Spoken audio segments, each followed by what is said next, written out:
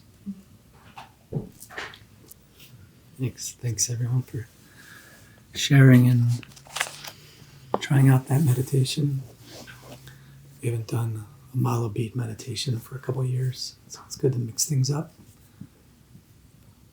So, what's the reason that they do it 108 times? In the traditional Native American ways, there's you always go through cycles within your system. How many times do you go through the cycle? 4 times. Do everything in 4s. You see the square is the sacred geometry for the physical realm, the circle for the astral realm, and the triangle for the mental realm. So you do it 4 times. And what is 4 times 108? 432. Which is a very magical frequency number to bring in. You see? So really, if we were going to do it tonight, or if you're doing the 108, do it in the cycle of 4 times. And notice the difference. You're encoding certain things. So see, there's lots of things hitting in the different mysteries.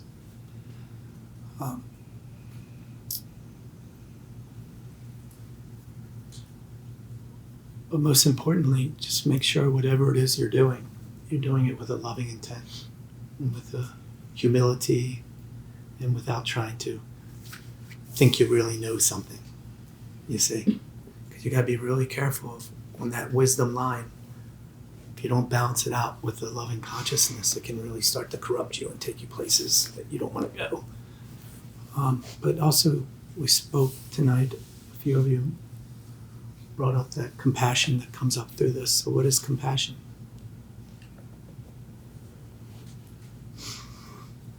Seeing the same in the other. Genuine love for another human and what they're experiencing. So it's a equilibrium between the polarities. You see, in that astral realm, there's this push and pull that's causing conflicts that rise up to tensions. And then we start to call conflicts bad or tensions bad. There's chaos out there in the world. And you always have a choice of whether you're going to embrace things with judgment and separation or connection. Do you see? So it's an alignment of connection, a vibrational connection. And so what you do is you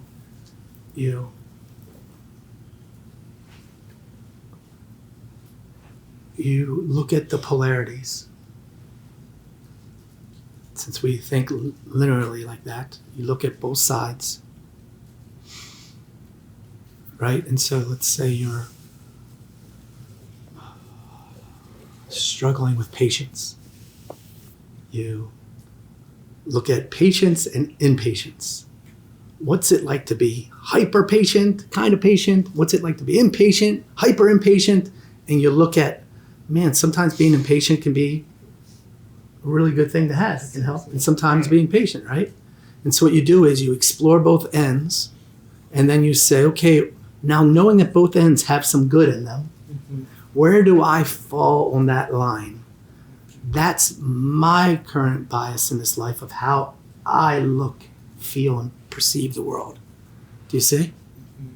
And then once you know your bias, and you can see it, that anywhere on that line is kind of good, then you can see anyone else on their bias, right? So that's the beginning of compassion on the personality side. But true compassion is starting to look behind it and seeing the soul of it.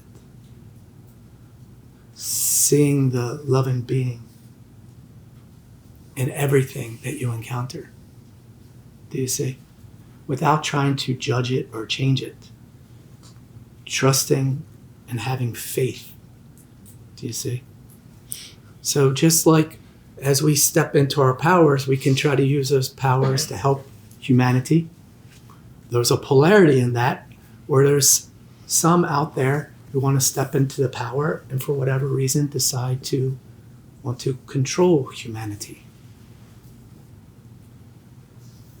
A lot of times with a loving intent in their own way. But if you start to judge those people, you are being them. You're being the same thing that you're critiquing. Right? And so you got to just remind yourself, hold on. Am I coming at this from a loving acceptance with compassion? Or am I coming at this with a judgment that, hey, I know what's right, so everyone else should line up and do it the way I say it in the world? Do you see? Because if you could wave a magic wand and all of a sudden clear all the chaos around the world out, what would happen? No one would want to learn or grow anymore. You see?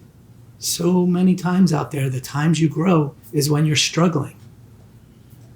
So what I'm trying to say is just the struggle is beautiful. It's just your perspective on it. Really, all the stuff out there is neutral. It's how do you work into it?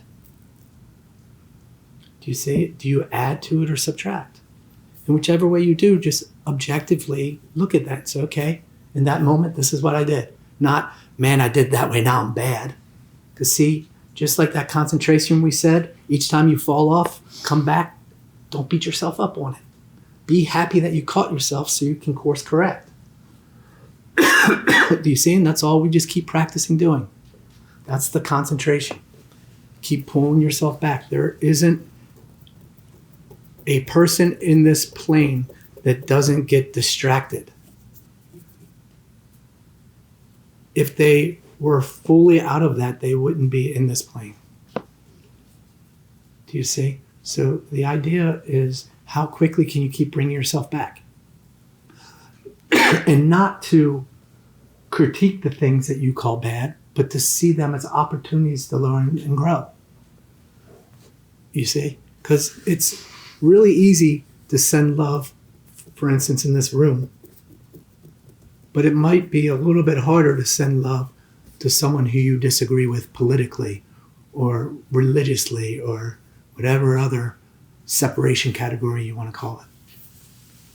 Do you see? That's the idea. Things are going on out there. People need help, but where they need help is compassion, not fixing. Do you see? Don't fall for the illusion of the control. Don't fall for the illusion of television. Tell-a-vision. Right? That's channeling, programming. Right? The broadcast. It's being cast out there broadly. And what's the way that they really get into you? Where you see the most division? News. And what's news stand for?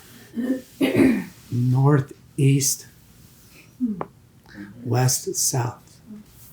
Broadly casting in all directions these programs. Do you see? So you get to decide, do you want to listen to what everyone else is saying, or do you want to start finding it from within? Because the chaos that you will find in the world is really the chaos that is reflecting from within. So you don't have to worry about changing all those things out there. You just start looking at the things that you can focus on, which is within here. And when you do it within here, it ripples. Do you see? It's rippling. What's happening is the veil is getting thinner. And so within that, just think like, for instance, what happened during COVID. Everyone had to start going within, and they couldn't go out there and do all the distracting things, right? Some people are going to really struggle within that. They're not used to that energy, right? And so what's needed is people like you who can ripple out into humanity saying, I hear you, But let's focus on love. Let's focus on compassion. Letting people be where they are in their spot. Do you see? When someone is material, it's stop being material. In a way, it's, hey, be more material so you can hopefully learn those lessons. You see? That's the only way it's done is through experiences. And each one of us chooses the pace. And so we're all at different paces. You see? And that's all. But we're all going in the same direction, and we're all going to have to go through all the same experiences. None of the experiences are you. They're just things you attune to. And what's starting to come out now, which is showing that they're starting to see in the quantum areas that nowhere in you is the thoughts either. All the thoughts that you think are yours aren't yours.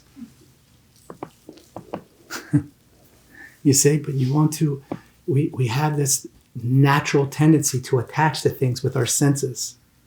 Because that's how we learn first, is through those forms.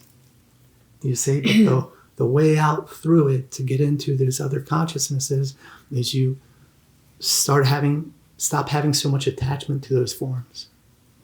To where you can start having some clarity, so then your soul's energy can come through and start shining. Not to take over at this point, but just to help support and guide you.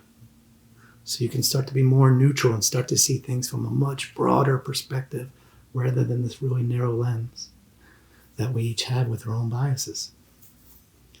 You see that all of it's there, and you just decide where do you want to put your intention and your attention. And based on that, that is what will grow. If you focus on broken stuff, if you focus on fear, if you focus on anger, then the forms you're going to build are going to be based in that. And so then you're going to cause that kind of stuff to come into your life as lessons. Do you see? I'm not saying trick yourself. I'm saying realize that you're in charge. You're the narrator.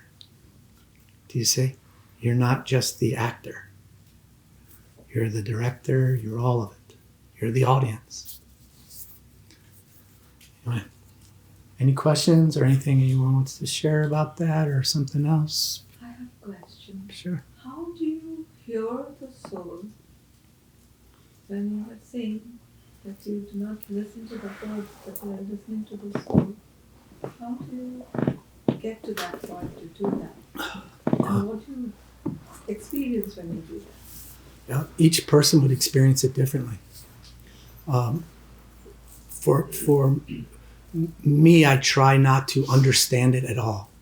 Mm-hmm. Because then I'm just getting in the way with my analytical mind or my desires. And so I just totally let things be a mystery. And as they come in, I'm open to it. And I try to make sure I'm surrounding it with love and without if you don't have these so many cracks down here, it's harder for other distracting energies to get in because they don't have a way to get in. And so I just try to focus on the wholeness of it and allow things to come in whichever way they do. And they come in countless ways. And most of the times I'll know because it's not the ways that my analytical mind would think it would come in. Do you see? But you also build your own relationships. And so the beginning ways is to build it symbolically. Come up with your own ways that you communicate with spirit. And for each person, what happens is if you do that and you don't get too attached to it, whatever that thing is eventually will start to show behind it, and that's the soul. And then if you don't get caught up in that, eventually then the spirit, the inspirations, the soul's going to come in through. It's an intuitive level, and spirit's a whole oneness level. It's totally different. And so there's discernments for knowing how those come in. And so it's just being all right wherever you are, trusting it. Everyone has it. Everyone, all you have to do is that's the truth of it. Truth means unforgetting. And so you just remember who you are underneath. And that underneath is not a individual, but a group. You see, so it's slowly over time working through your individual stuff, and as that clarity comes in, then the group stuff comes. Do you see? And so for each person, it's going to be different because you're going to have different levels of blockages within your physical, emotional, mental body. And when I say blockages, I mean more opportunities to learn the ways of loving wisdom that are still coming to you through experiences.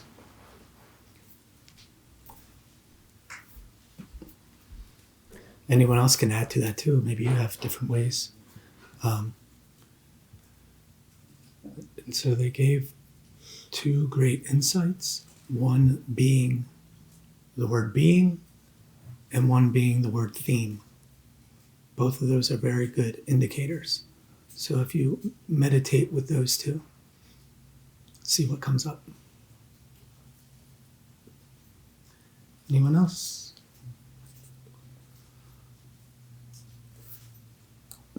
Flying right along. It's 8:30 almost. So we're going to drop in. This next one is a guided meditation. You are welcome to follow the words. Sometimes our guided meditations are visual. We'll go to places like waterfalls and things or whatever. Sometimes they're abstract. This meditation is actually in between those two. This is going to take us on a journey, a soul's journey. So normally I say, try not to listen. You don't have to worry about listening to the words or if you don't follow along. But with this one, if you can bring in a focus, try to follow the words. If you get lost, it's only because your consciousness is putting it down into your subconscious level. You don't have to worry about that. But again, try to see how long you can stay conscious with this one. I'm going to take you through a journey. It's going to be about 15 minutes.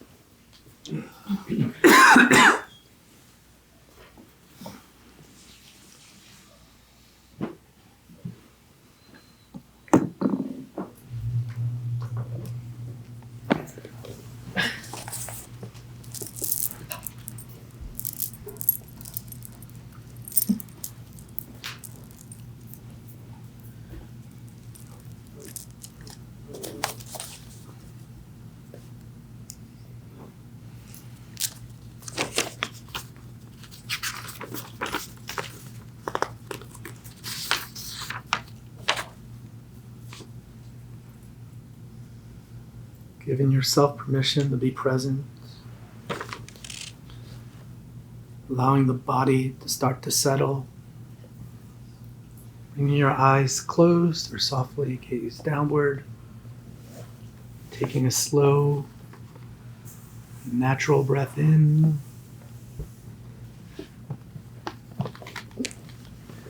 And then a unhurried, long breath out.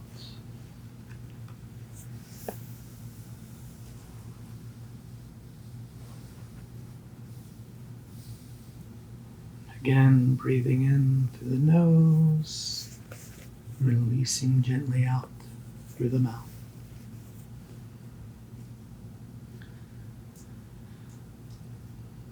Feel the weight of your body resting into gravity.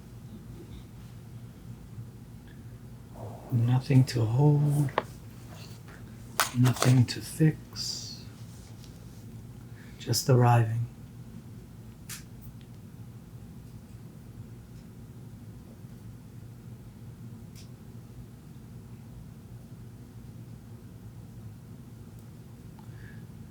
Now that the physical body is there, bringing it into the heart and the astral realm, saying a quiet prayer, offering protection and guidance during this guided meditation.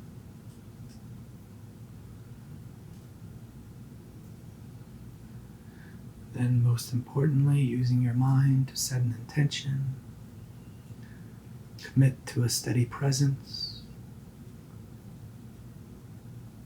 calling in your soul,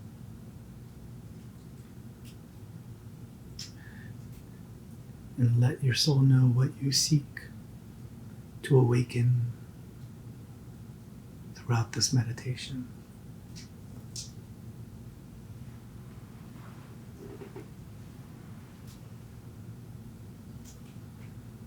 Tapping into our imaginations.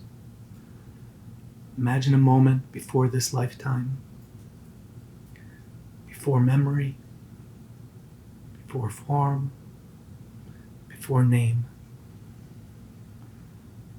In this space, you are awareness only. Clear, vast, tonal.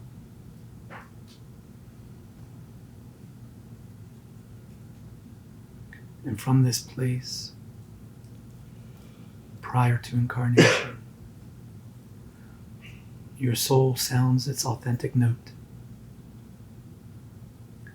Not a sound you hear with your ears, but a vibration, a signature frequency, an offering into existence.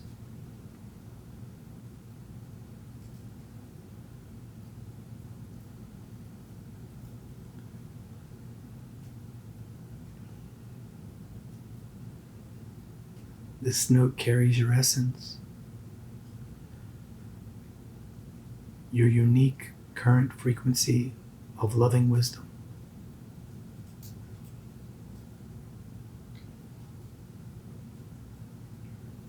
And as that note moves outward, it meets a greater harmony, your soul family.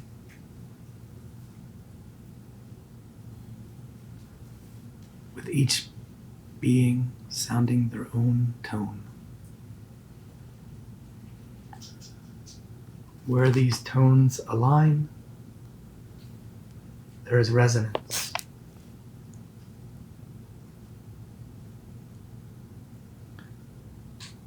And where they differ,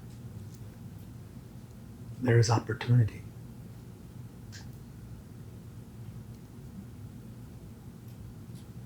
And it's in those places of gentle dissonance that the forms begin.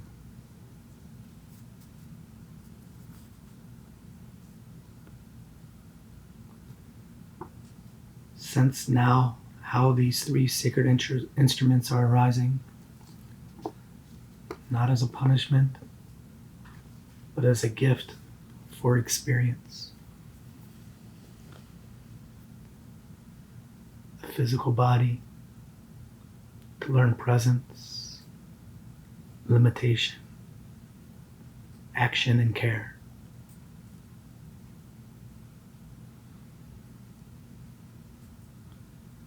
The emotional body to learn feeling, empathy, desire, and compassion.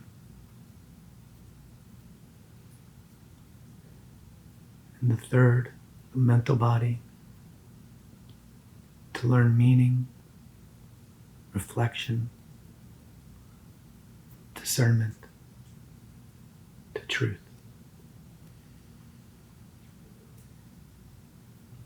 Each body formed precisely to attract the lessons and relations that will serve you most in the lifetime. From this perspective, and with this, you realize you are not broken. You were designed perfectly human.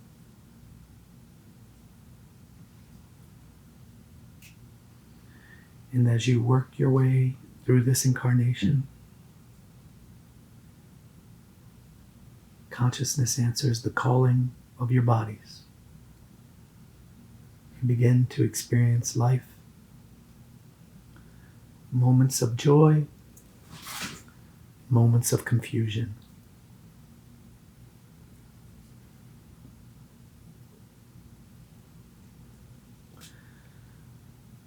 Feelings of connection, thoughts of separation.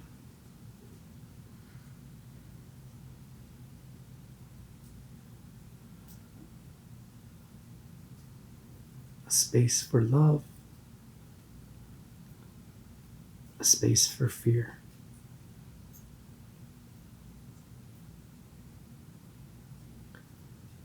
And through it all, where understanding is not yet complete, a shadow appears. Not as something evil, but simply as the absence of full awareness. Imagine this shadow now, not as the enemy, but as a companion that has been walking beside you.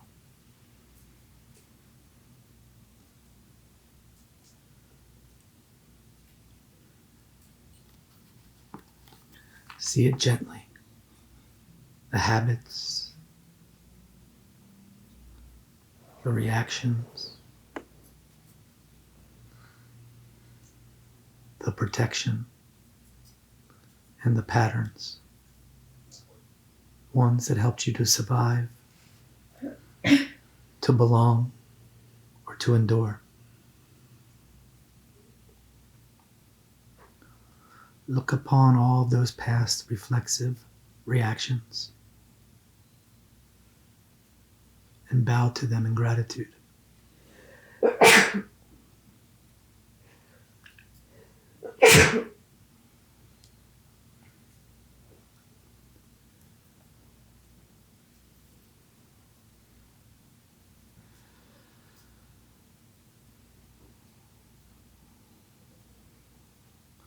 Now imagine something simple yet profound. Instead of casting your attention onto the shadows of the past, feel yourself turning around, slowly and calmly, as you face in the opposite direction behind you. And as you do, you notice that the entire time there has been a radiant light behind you that was casting this shadow.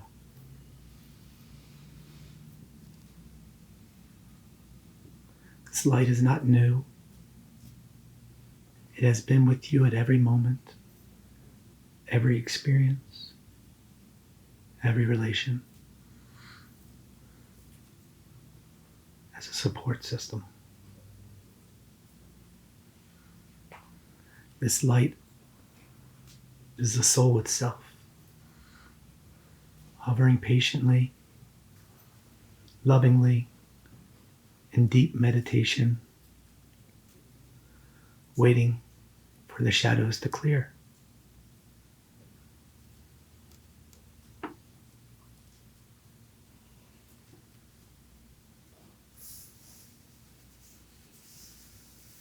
Notice how, as you put your attention to see the light, the present moment becomes clearer and the shadows naturally soften.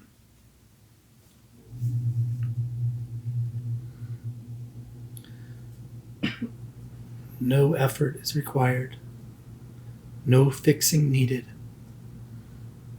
just an understanding which puts everything into a broader perspective.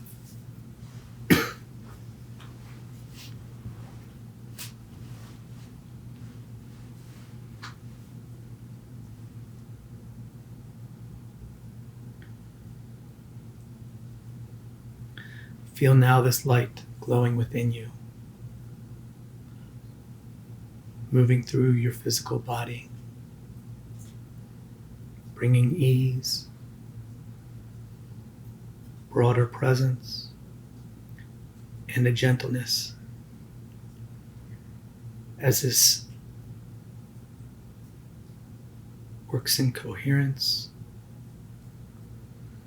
with the spirit of grace to lift you up.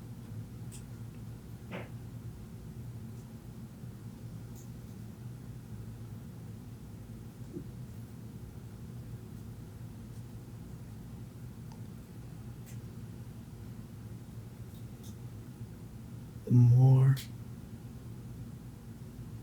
your intention and your attention aligns with this steady presence of love, the more you begin to radiate.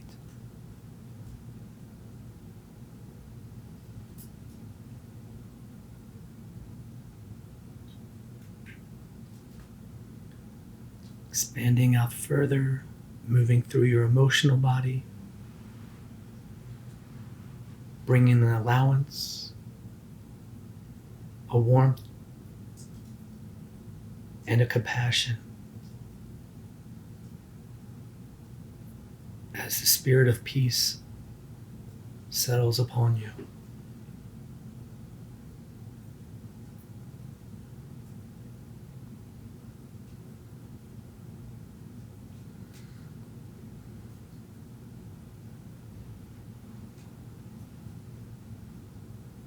Radiating further through the mental body, bringing clarity, spaciousness, and trust with the spirit of joy.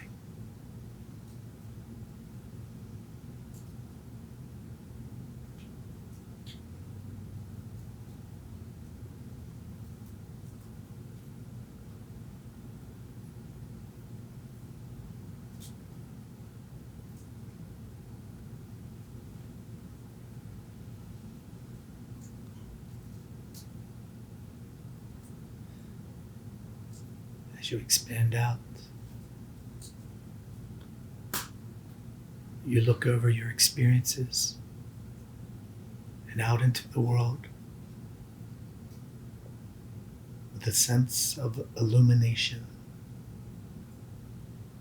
seeing things more clearly, seeing things rooted in love, not striving, but being.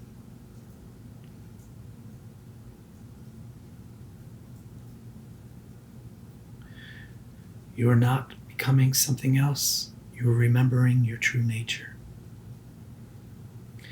And with it, an expanding consciousness.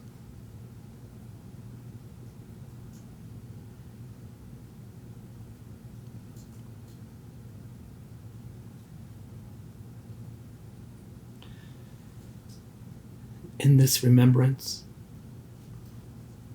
a quiet invitation arises. Not a command, not a burden, but a calling to live as a radiant being as you walk upon this earth. To help others remember, not by force, but by presence.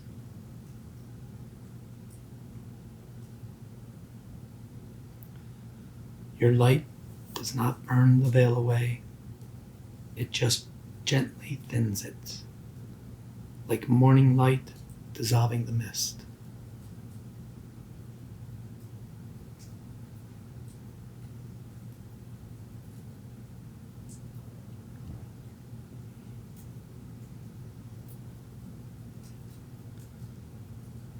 Feel how each awakened heart makes it easier for others to see and hear.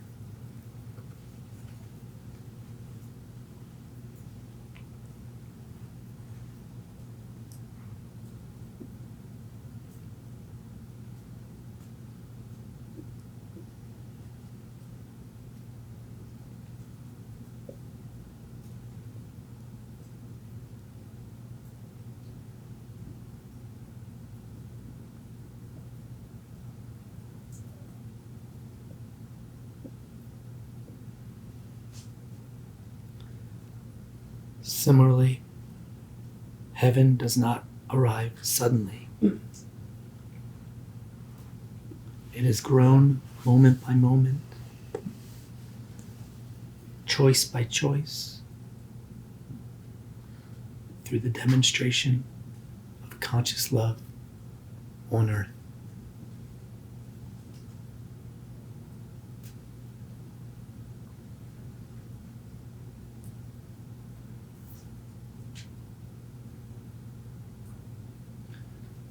now let all the imagery soften. Rest simply as awareness, breathing and being.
And know this, the note you sounded before birth is still sounding now. Through your willingness to see the love in all that you encounter, to accept it as it is. Through your willingness to choose that loving acceptance in every response. Your kindness,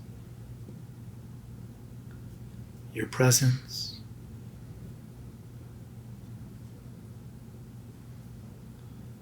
your willingness to step into the unknown, to work through the lessons, to be an example. You are exactly where you need to be.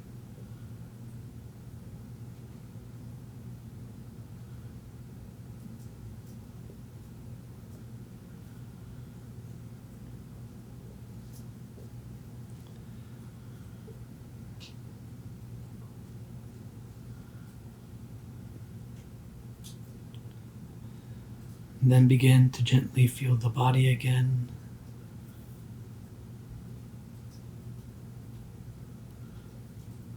Noticing your breath.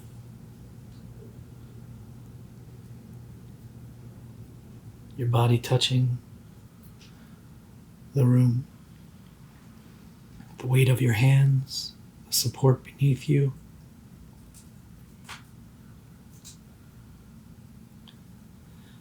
When you're ready, beginning to wiggle the toes and open the eyes gently, lifting your gaze. Carrying this remembrance with you, you can face the shadows of the past, but you can do so by turning towards the light, remembering who you are. This is light healing.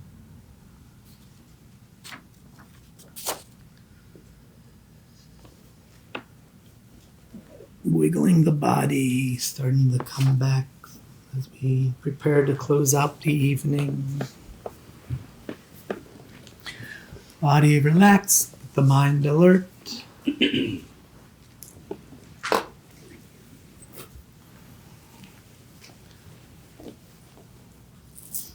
Try to really notice the difference between body relaxed and mind alert, so the mind can take the lead.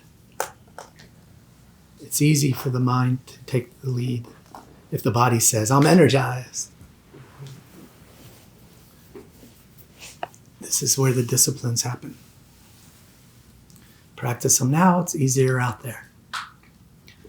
We're going to open up the circle. We're not going to go fully around because we only have a few minutes left, but we're going to open up to you. If anything came up for you in the meditation, feel free to share any insights, any guidance, any struggles, whatever it may be. Who would like to share? And So I'll go from there, and yeah, okay. just so we can give a couple more people. So being a loving presence is to who? Who's ever in, to whoever is needing that loving presence. Which is you. You're thinking, oh, I got to act this way out for these people. But where the loving presence is you see, because anything you're calling in is either, remember the two questions, to teach and to learn or to shed love on it, right? Okay. And so in this case, they're causing you a stirring. And so where the teaching is in you. So you give yourself the loving presence. Do you see? And where it gets tricky, most people are starting to learn how to start to get into the outer courtyard of the heart, but they don't know how to get into the wisdoms going into the throat because they're being inauthentic. So if you're really lovingly sharing, like, hey, I see that you're hurting, a lot of times they're going to say, you're an asshole, right? Because their hurting isn't going to hear what you're saying. They're going to have their reflection. And so if you're all right with them saying that, that's great, because then you're really in giveaway. You're not looking at the results, right? Okay. But the truth is, what they might need most is, hey, I love you and you're an asshole. How about that? What you see, why does truth mean that I have to be gentle with you? But isn't that controlling? Trying to get someone to be different to make you feel okay? No, you're not looking at their results. You're just communicating your truth. In either case, you're trying to be authentic. Okay. And then you don't look at the results. Because your job is not the results. You're not trying to mess with them. You're just communicating. If sometimes the communicating is, maybe I'm supposed to give you feedback so you have the opportunity to grow. I don't know. I'm just communicating my truth. How you take it is none of my business. Do you see what I'm saying? And so you have to, and then you decide on it. Am I speaking out of my own pain? Or am I speaking something that seems like it needs to be said? You see, hey, you can just go around and murder all those people, right? You speak up. You speak your truth. And you look at it from within, though. What is that truth? And so that's the balance to get to that inner realm is you got to be able to really work through those bodies. Because there's a lot of distortion in those bodies that's supposed to be there because that's attracting in your lessons. Do you see? And so the whole world is going through it, right? So that's the idea. Okay, take a moment, just allowing your energy you built up, any loving light to be sent out into the world, wherever it may need to go. Perhaps it will go to some of the prayers and the intentions we put out at the beginning of the day. Allowing it to circle around throughout all of humanity. And then bringing that light back within, drawing it into your body, right into your heart. Circling that right around your heart. That is just your special location. So seal that light off in your heart. Thank you, everyone, for joining tonight. God bless.